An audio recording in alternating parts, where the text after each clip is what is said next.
Selamat pagi jemaat yang dikasihi oleh Tuhan. Saya senang bahwa hari ini adalah pertama kali saya melepas masker saya. Ini satu pertanda yang baik pastinya bahwa Tuhan juga akan selalu menolong kita melewati masa-masa sulit. Setelah sekian lama saudara dan saya dibekap oleh masker. Dan biarlah pada pagi ini saudara rasanya ini juga suatu hal yang spesial karena hari ini adalah hari di mana satu hari besok itu akan Imlek. Saudara dan saya pastinya juga akan merasa bahwa satu hari ini adalah hari yang sangat spesial. Di mana saudara akan menyongsong tahun yang baru menurut kalender lunar. Saudara, mari kita siapkan pagi ini untuk boleh kita bersama-sama datang kepada Tuhan. Dengan satu ungkapan syukur, dengan satu pengharapan dan doa di malam tahun yang baru ini. Kita pujikan pujian yang menceritakan tentang betapa indahnya kita memiliki Allah yang dahsyat, Allah yang luar biasa, Allah yang senantiasa setia di tiap musim saudara dan saya lewati. Bukan hanya kemarin, bukan hanya hari ini, tetapi juga besok, dan besok, dan besok, dan besok, sampai selama-lamanya. Bersamamu Tuhan. Engkau ada bersamaku di setiap musim hidupku. Tak pernah kau biarkan ku sendiri.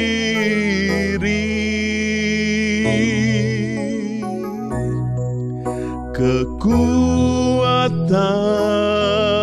di jiwaku adalah bersamamu. Tak pernah ku ragukan kasih-Mu.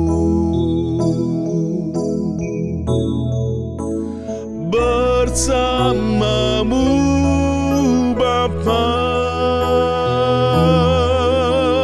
ku lewati semua. Perkenanan-Mu yang teguhkan hatiku. Engkau yang bertindak, memberi pertolongan. Anugerah-Mu besar, melimpah bagiku. Ayo saudara, kita pujikan pujian ini sekali lagi. Engkau ada bersamaku di setiap musim hidupku. Tak pernah kau biarkan ku sendiri.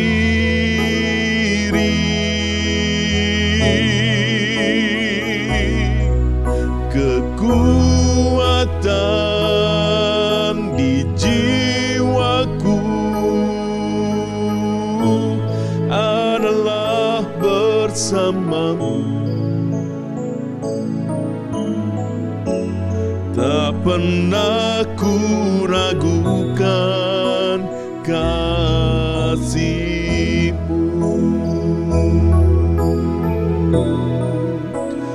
Bersamamu Bapa, ku lewati semua. Perkenanan-Mu yang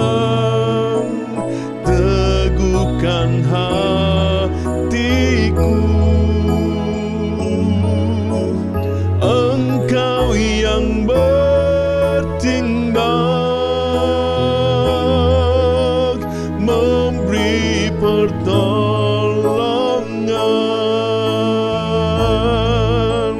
anugerah-Mu besar melimpah bagiku. Refrainnya sekali lagi. Bersama-Mu Bapa, ku lewati semua. Amin. Perkenanan-Mu ya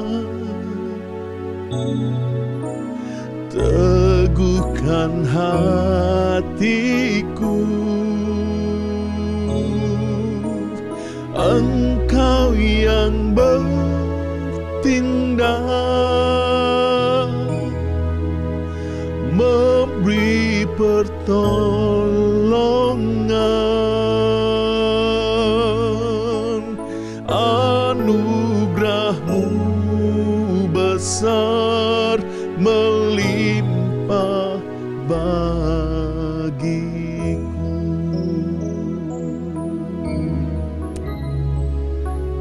Anugerah-Mu besar melimpah bagiku.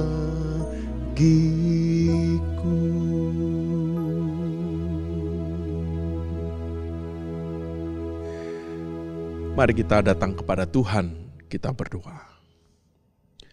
Ya Tuhan, kami merasa betapa kami adalah orang yang paling beruntung. Karena sesungguhnya kami memiliki Allah yang dahsyat, Allah yang luar biasa. Allah yang setia, Allah yang sanggup terus untuk bersama-sama dengan kami meskipun kami seringkali mendurhakai hati-Mu. Meskipun acap kali di dalam banyak hal kami membelakangi-Mu. Meskipun kami di dalam banyak hal kami melakukan banyak sekali hal-hal yang menjadi kejahatan dan dosa. Tapi Engkau setia, Engkau tidak pernah meninggalkan kami. Kami merasa beruntung ya Tuhan. Dan pagi hari ini sebagai dedikasi kami untuk terus mengingat kepada kesetiaan-Mu, kami mau datang dengan satu buah pujian yang paling tidak pujian ini adalah gambaran dari cerminan rasa syukur kami memiliki Allah yang dahsyat seperti itu. Allah yang sanggup melakukan banyak hal di tiap musim-musim kami. Baik itu musim di mana kami menikmati kejayaan glory, ataupun ketika kami memasuki musim di mana kami merasa akan ada banyak kekecewaan, penderitaan, air mata, jerih lelah yang tidak pernah berakhir. Tuhan, kami mengucap syukur Engkau menemani kami. Engkau kemudian menyediakan kekuatan. Dan kami merasakan ketika kami kelelahan, kami mengalami kekecewaan, Engkau kemudian memberikan penghiburan, Engkau memberikan makanan kepada kami sebagai support yang baik. Kami mengucap syukur karena berkat yang tidak pernah kami kira itu Engkau sediakan. Berkat yang di dalam pemikiran-pemikiran manusia kami tidak akan pernah datang, itu tiba-tiba datang menghampiri kami di saat kami betul-betul tidak bisa bernafas sedikit pun. Dan itu adalah nafas yang baru. Kami mengucap syukur. Pagi ini Tuhan adalah pagi di mana satu hari sebelum kami memasuki tahun yang baru secara kalender lunar. Dan biarlah Tuhan yang tolong untuk kami boleh melihat ada satu pengharapan yang indah, yang baik. Berbekal dari pengalaman-pengalaman hidup yang kami lalui di tahun-tahun yang silam. Kami menyerahkan di dalam nama Tuhan Yesus kami berdoa. Amin. Nah, jemaat yang dikasihi oleh Tuhan, satu bagian firman Tuhan yang saya kepingin dan rindu untuk saya bacakan kepada setiap kita terambil dari Yesaya 63. Yesaya 63 ayat 7 sampai dengan ayatnya yang ke-9 saja. Kita akan membaca 3 ayat ini dan saya mengajak juga jemaat yang ada di rumah yang mengikuti ibadah pada pagi hari ini untuk boleh menyimaknya dengan baik. Demikianlah firman Tuhan. Aku hendak menyebut-nyebut perbuatan kasih setia Tuhan. Perbuatan Tuhan yang masyhur sesuai dengan segala yang dilakukan Tuhan kepada kita. Dan kebajikan yang besar kepada kaum Israel yang dilakukannya kepada mereka sesuai dengan kasih sayangnya dan sesuai dengan kasih setianya yang besar. Bukankah ia berfirman, sungguh merekalah umatku, anak-anak yang tidak akan berlaku curang, maka ia akan menjadi juru selamat mereka dalam segala kesesakan mereka. Bukan seorang duta atau utusan, melainkan ia sendirilah yang menyelamatkan mereka. Dialah yang menebus mereka dalam kasih-Nya dan belas kasihan-Nya. Ia mengangkat dan menggendong mereka selama zaman dahulu kala. Demikian jauh pembacaan firman Tuhan, saudara. Berbahagialah bagi saudara dan saya yang membaca, yang merenungkan firman, dan yang melakukan firman itu siang dan malam. Saudara, bagian Yesaya ini adalah cerita tentang kehidupan Israel di zaman pembuangan. Dalam hal ini ketika Israel didapati kemudian berbuat salah, Israel mendurhakai hati Tuhan, Israel terus melakukan banyak kejahatan-kejahatan di matanya. Dia kemudian merelakan anak yang tersayang, umat yang disayanginya itu, kemudian untuk mengalami banyak hal meskipun hati Allah itu begitu sakit melihat umat yang disayanginya itu mengalami hal seperti itu. Saudara kebayang gak sih? Ada seorang Allah yang begitu sayang sama umatnya, tetapi Allah yang sayang sama umatnya ini merelakan untuk seketika lamanya orang yang disayangi ini mengalami banyak penderitaan. Saudara, beberapa waktu yang lalu ketika saya sedang mempersiapkan bagian firman Tuhan ini, ada satu tayangan yang cukup viral dari seorang bapak yang dulunya adalah bekas seorang artis. Bukan bekas ya, mungkin masih jadi artis tapi ya zaman up down begini, lalu kemudian jobless, sehingga kemudian dia akhirnya banting setir melakukan kegiatan pekerjaan yang lain. Nah, singkat cerita saudara, bapak ini yang dulunya adalah artis itu kemudian berteriak-teriak, meminta pertolongan. Karena dia mengalami kesulitan bahwa anak yang ada di dalam kandungan istrinya itu didapati meninggal dan dia tidak punya uang. Tidak punya uang untuk kemudian membiayai proses sesar, mengeluarkan bayi yang sudah meninggal di dalam kandungan itu. Dan mungkin akan ada banyak orang-orang itu berteriak-teriak, ya udah jual aja semua yang ada di rumahmu, kenapa kamu teriak-teriak? Tetapi saudara, kalau kemudian ada konfirmasi-konfirmasi berikutnya di tayangan-tayangan konten YouTube lainnya, kemudian kita semua baru menyadari betapa luar biasanya dia berjuang dari tahun 2010, lalu kemudian sampai dengan hari ini, cobaan datang bertubi-tubi, lalu dimulai dari ibunya yang sakit, lalu kena kanker, lalu kemudian sampai akhirnya ibunya meninggal dunia, lalu kemudian disambung oleh persoalan dari keluarganya, anaknya yang sakit, lalu kemudian disambung lagi, kemudian anaknya yang ada di kandungan, lalu sampai dengan semuanya habis. Pembiayaan dari semua total kalau menurut pengakuannya adalah 2 miliar lebih, dan dia sudah tidak punya apa-apa kecuali satu televisi. Kalau televisi itu dijual pun itu tidak akan bisa mengcover pembiayaan operasi. Saudara, dari sini saya belajar banyak arti struggling hidup ketika jalani Dia tidak sedang menjalani setahun 2 tahun, dari 2010 sampai dengan 2022 kemarin dan kita masuk 2023. Artinya ada kurang lebih 12 tahun lamanya dia struggling dengan hidupnya. Dia berjuang keras sebagai sosok anak untuk terus membiayai support orang tuanya ketika sakit.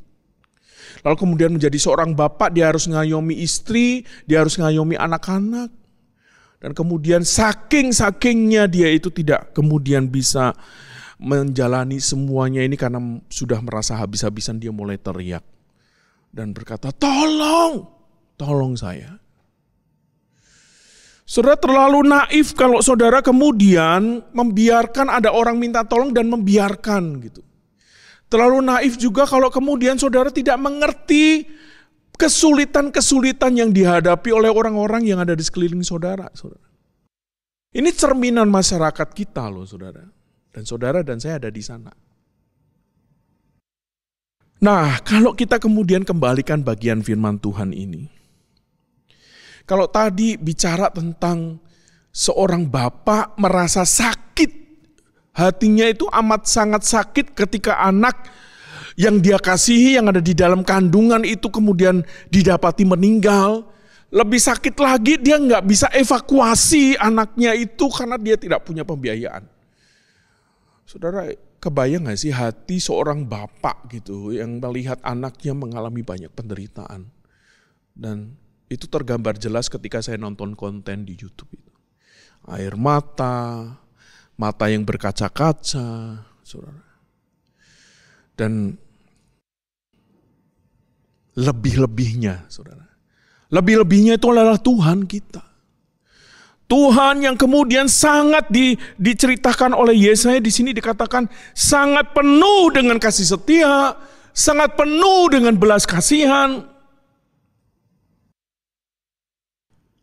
Dan saudara perhatikan, dia tidak kemudian digambarkan sebagai Allah yang kemudian merintah orang lain untuk menyelamatkan umatnya. Tetapi di situ dikatakan bukan seorang duta, bukan juga seorang utusan, melainkan ia sendiri, ia menyelamatkan mereka, ia menebus mereka, ia mengangkat mereka, ia menggendong mereka justru sejak zaman dahulu kala. Saudara, ini menarik, saudara. Jadi Allah yang digambarkan oleh Yesaya, yang mengizinkan umatnya mengalami banyak penderitaan itu adalah Allah yang seperti ini, saudara.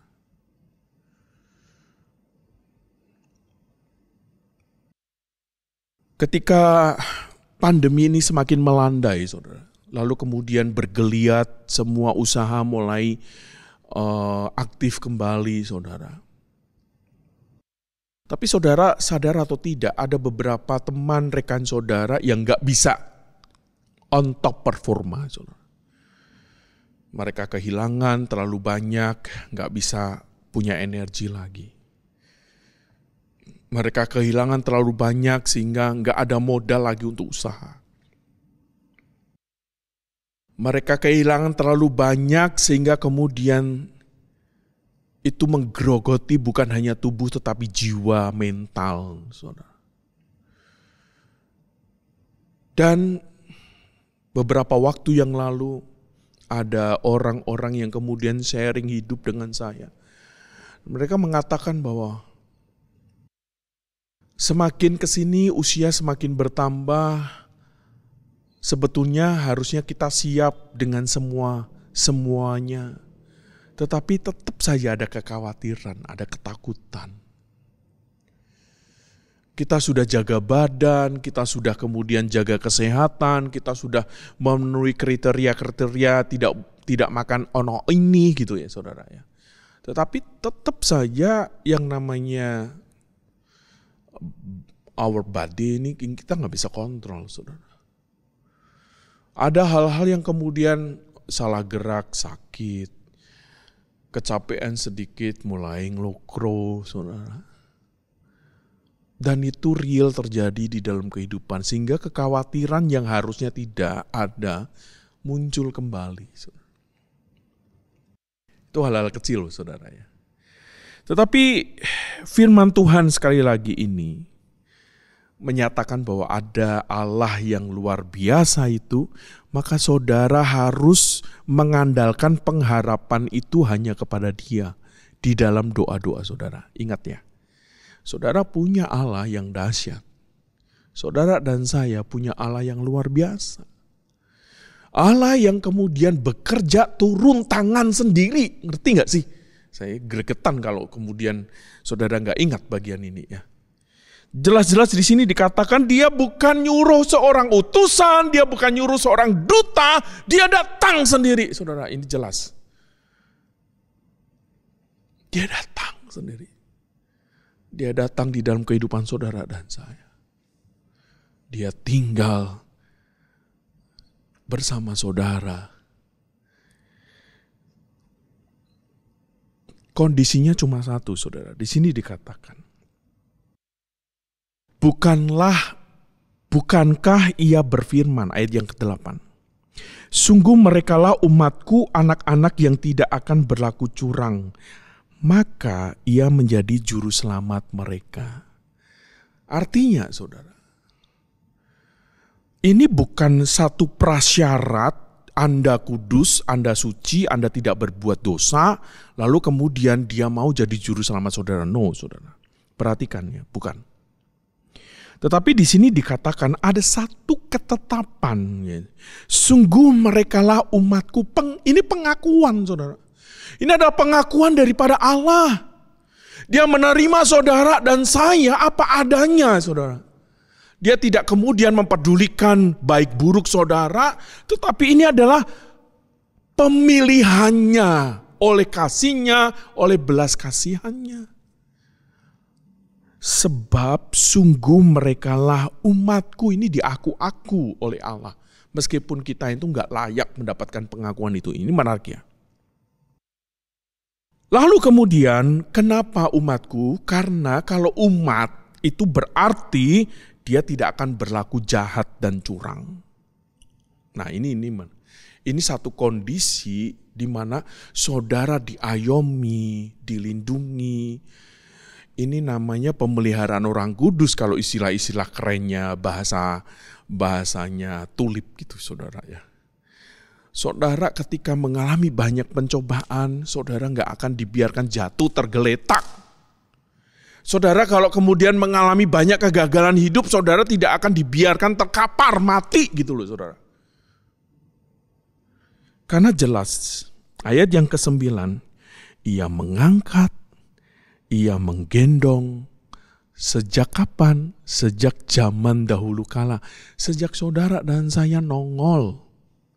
Bahkan mungkin bukan hanya nongol ketika nama saudara ada terpatri di dalam kitab kehidupan itu. Allah itu menggendong dan mengangkat saudara. Saudara, doa pengharapan apa sih yang saudara akan naikkan? Kita tergoda gak sih? Besok adalah tahun kelinci, betul gak sih? Tahun kelinci itu katanya adalah tahun kesabaran. Nah, salah satunya orang yang sabar itu bukan sesuatu yang saudara dan saya itu enak jalani loh. Kenapa? Karena seringkali orang yang memohon kesabaran, saudara, malah dikasih banyak persoalan. Serius. Benar gak? Ayo. Benar atau benar? Benar pasti. Saudara day by day diasah supaya sabar ketika ada persoalan. Saudara gak akan sulapan disebut orang yang sabar. Oh, ini Antoni orang yang sabar. Buktinya apa? Gak ada bukti. Tapi kalau, ini Antoni orang yang sabar karena dia sudah melewati A, B, C, D, sampai Z. Saudara. Mungkin di tahun yang dikatakan tahun kelinci, gambarannya adalah kesabaran, gambarannya adalah glory, ya, kebahagiaan, ya, karena rabbit itu katanya anaknya banyak, keluarganya cukup rukun dan lain sebagainya. Terus kemudian ngomong tentang kekayaan. Saudara, apakah saudara akan mengharapkan yang itu gitu loh? Aku menjadi makhluk yang sabar, aku makhluk yang kaya, aku makhluk yang punya kebahagiaan. Selfish banget saudara hidup. Itu sangat-sangat selfish menurut saya ya. Dan pastinya juga menurut bagian firman Tuhan tadi. Tetapi hendaklah saudara doanya itu seperti ayat yang ke-7 ini. Aku hendak menyebut-nyebut perbuatan kasih setia Tuhan, perbuatan Tuhan yang masyur. Artinya ketika kita doa, yang kita counting itu bukan adalah what you're asking, apa yang kau minta. Tetapi what have God done for you? Apa yang sudah Tuhan telah lakukan? Wah, ini menarik loh saudara. Jadi doa malam di tahun yang baru ini atau doa pagi-pagi ini adalah saudara dan saya doanya adalah thanks for everything you have done for me. Itu yang harusnya kita naikkan. Jadi bukan permintaan, tetapi thanks God. Give thanks, saudara. Ucapan syukur, saudara. Ayo, bisa nggak? Malam nanti atau pagi ini saudara mengucap syukur. Mengucap syukur saya. Not asking for. Ya. Berani terima tantangan saya? Doa di tahun yang baru. Isinya hanya ucapan syukur. Ayo kita mulai pagi ini. Ya. Kita mengucap syukur yang pertama nih. Kita mengucap syukur untuk usaha pekerjaan saudara. Karena di tahun yang lalu saudara udah lewati yang susah-susah tapi tetap bisa ada kerja, bisa ada penghasilan, bisa ada rezeki. Ucap syukur. Yang kedua, ucap syukur bahwa saudara dikasih sehat, kuat gitu kan. Ucap syukur.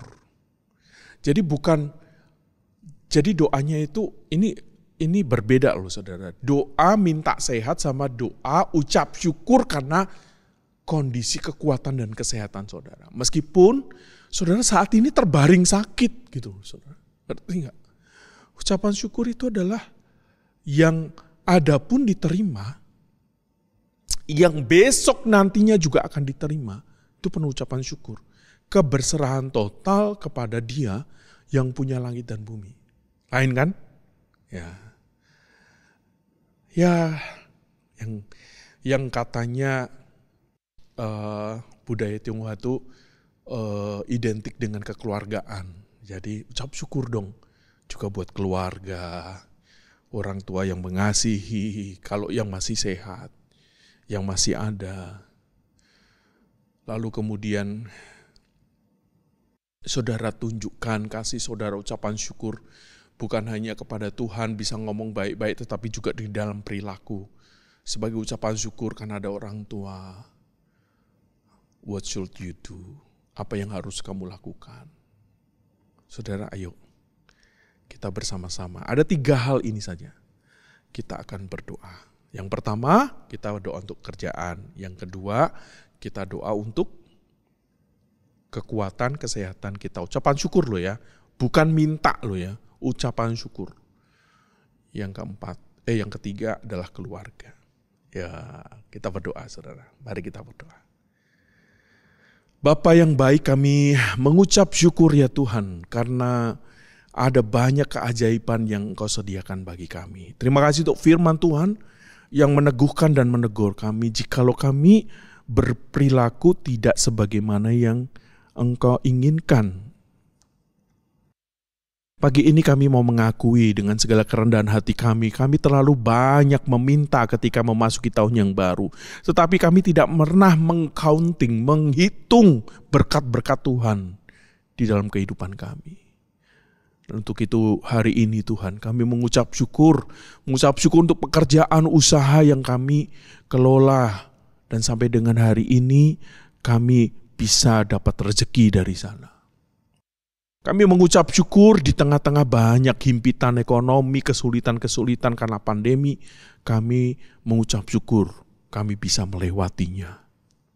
Kami mengucap syukur karena bukan hanya melewati tetapi kami juga diberikan keuntungan-keuntungan yang pastinya itu adalah keuntungan yang datangnya, rezeki itu datangnya dari Engkau ya Tuhan. Dan biarlah ucapan syukur kami itu juga selaras ketika kami mensyukuri semua berkat ini, kami juga mensyukurinya dengan cara membuka tangan kami. Kami mensyukurinya ketika kami kemudian dipertemukan pada orang-orang yang membutuhkan, kami bersedia menolong mereka. Kami mengucap syukur, mensyukuri tentang rezeki kami ketika kemudian di jalan kami sharing dengan orang-orang yang memerlukan, yang tidak bisa makan, yang tidak bisa punya rumah. Biarlah tangan kami senantiasa mau membuka, menolong, menjangkau mereka. Kami mengucap syukur ya Tuhan, bukan hanya kepada orang-orang yang tidak dikenal, tetapi orang-orang yang dekat dengan kami.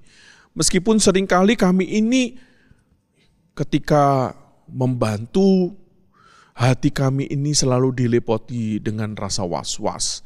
Nanti disalahgunakan, nanti dimanfaatkan. Ampuni kami hanya mengucap syukur dan kami hanya memberi sebagai bagian dari ucapan syukur kami. Jikalau ada didapati di dalam pikiran dan hati kami demikian, ampuni kami. Kami mengucap syukur ya Tuhan, untuk kemudian kami juga mengingat orang-orang yang kami kenal yang saat ini dalam keadaan sakit. Dan mereka membutuhkan bantuan.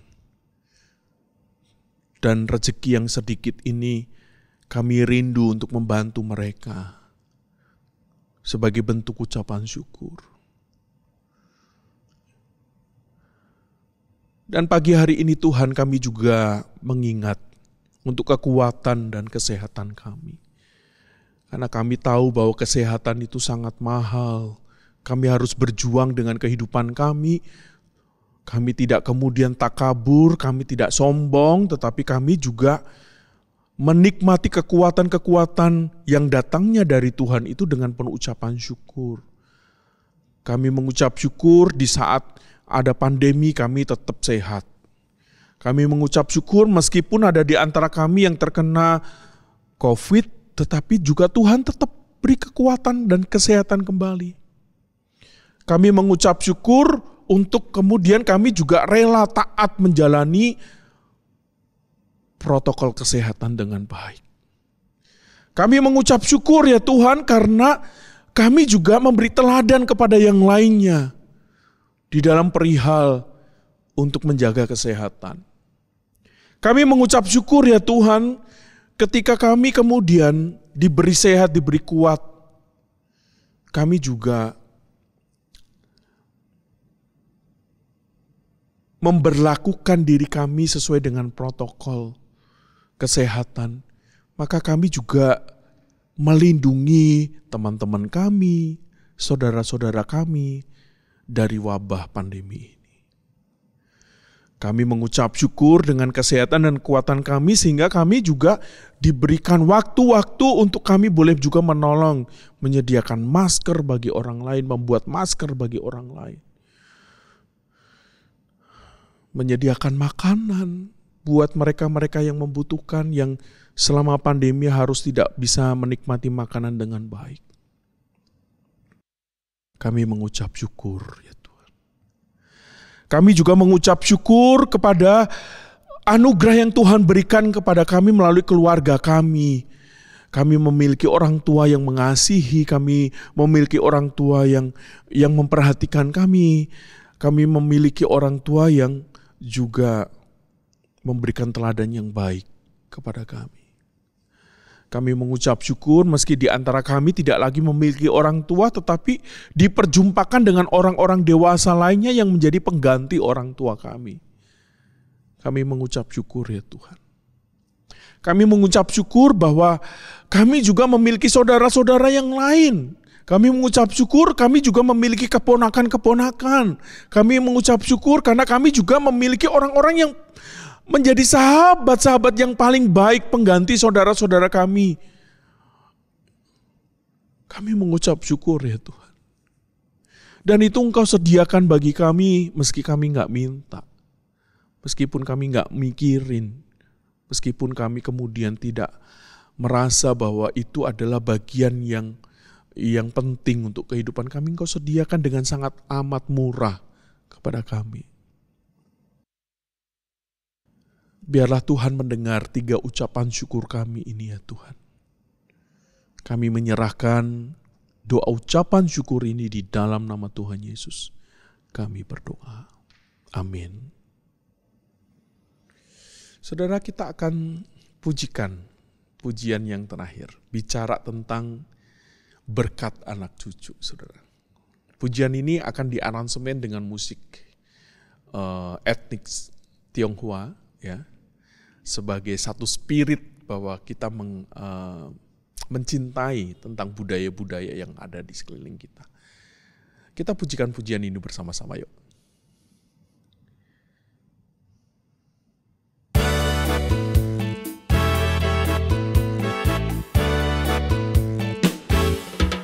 Betapa besar kasih Allah pada kita. Diberkatilah anak cucu kita di mana-mana. Tuhan mengubah miskin dan menjadikan kaya. Dia merendahkan dan meninggikan juga.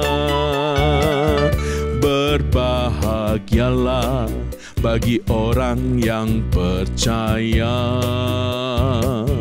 Anak cucunya pasti tidak akan meminta-minta, karena Allah menggenapi firman-Nya. Tiada yang mustahil bagi orang percaya. Sekali lagi katakan. Tiada yang mustahil bagi orang percaya. Sekali lagi. Tiada yang mustahil bagi orang percaya. Saudara, ambillah waktu-waktu teduh seusai dari ibadah ini. Dan saudara yakinlah akan ada tersedia banyak berkat yang Tuhan sediakan bagi saudara. Kalau saudara terus mencari dan mencari Dia. Selamat Hari Raya Imlek. Tuhan Yesus memberkati saudara.